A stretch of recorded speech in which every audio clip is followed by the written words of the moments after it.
अस्सलाम वालेकुम, मैं हूं अवैध शहाब और हिदायत हिकमत में आपको फिर से एक बार खुशामदीद कहता हूँ। गाइस, आपने कभी देखा है कि गधा गाड़ी में एक गधे के साथ एक छोटा गधा साइड में बंधा होता है, वो चल रहा होता है मुस्तकिल। तो क्या उस छोटे गधे ने या दूसरे वाले गधे ने या सेकंड वाले गधे ने क्या उस डंकी कार्ट का, उस गधा गाड़ी का वजन उठाया होता है? ऐसा तो बिल्कुल भी नहीं।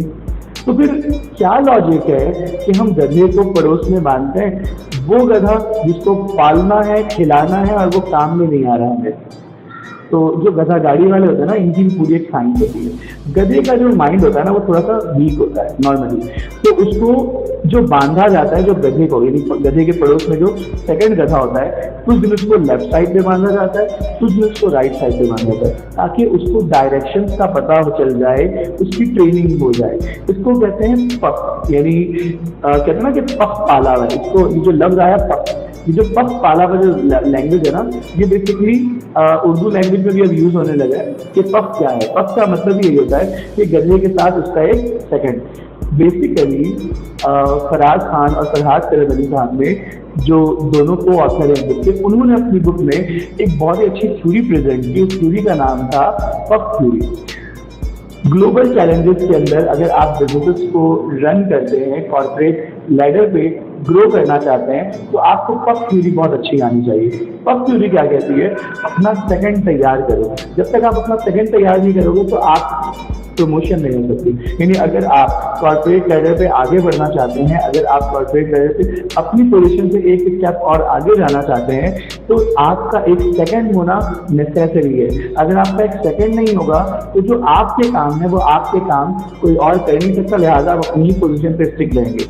अगर आप अपनी पोजीशन से आगे बढ़ना चाहते हैं, अपनी पोजीशन से आगे निकलना चाहते हैं, अपनी बाउंड्री को क्रॉस करके एक नई दुनिया को डिस्कवर करना चाहते हैं, तो आपके पास आपका एक पफ होना जरूरी है।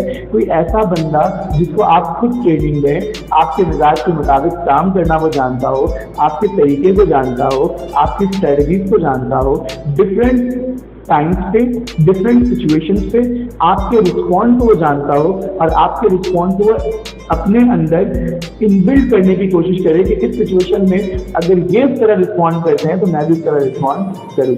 तो ये कहलाती है पफ थ्योरी।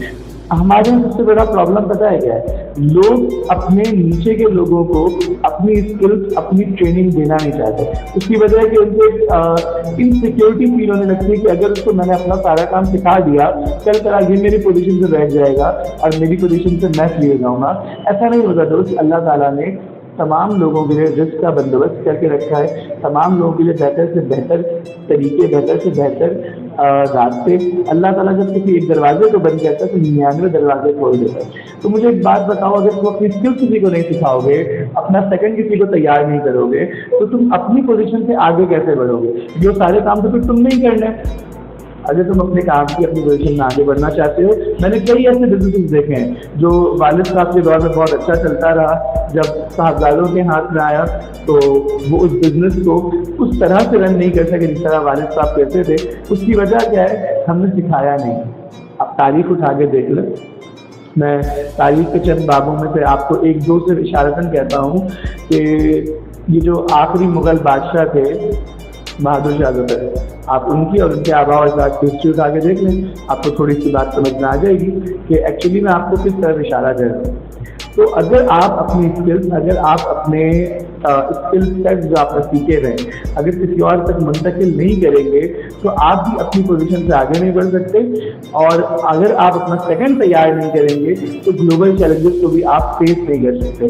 तो इसलिए अपना सेकंड बनाना सीखें, पफ पालना सीखें। एक बंदा जरूर रखें जिसको आप अपनी स्किल्स, अपनी ट्रेनिंग दें, ताकि आपकी जगह पे वो आपके तमाम कामों को आसानी से बाखूबी निभा सके जिस तरह आप निभाते हैं। तो आज की मेरी स्टोरी में मुझे यहीं पर इजाज़त दें और थैंक यू ज़रूर फराज खान साहब को और फरहाद करम अली साहब को भी प्रेजेंट करें, क्योंकि ऑब्वियस बात है उन्हीं दोनों ने इस थ्योरी को दुनिया के सामने प्रेजेंट किया। Thank you sir, we completely appreciate you. तब तक के लिए मुझे इजाज़त दीजिए। ये मान अल्लाह।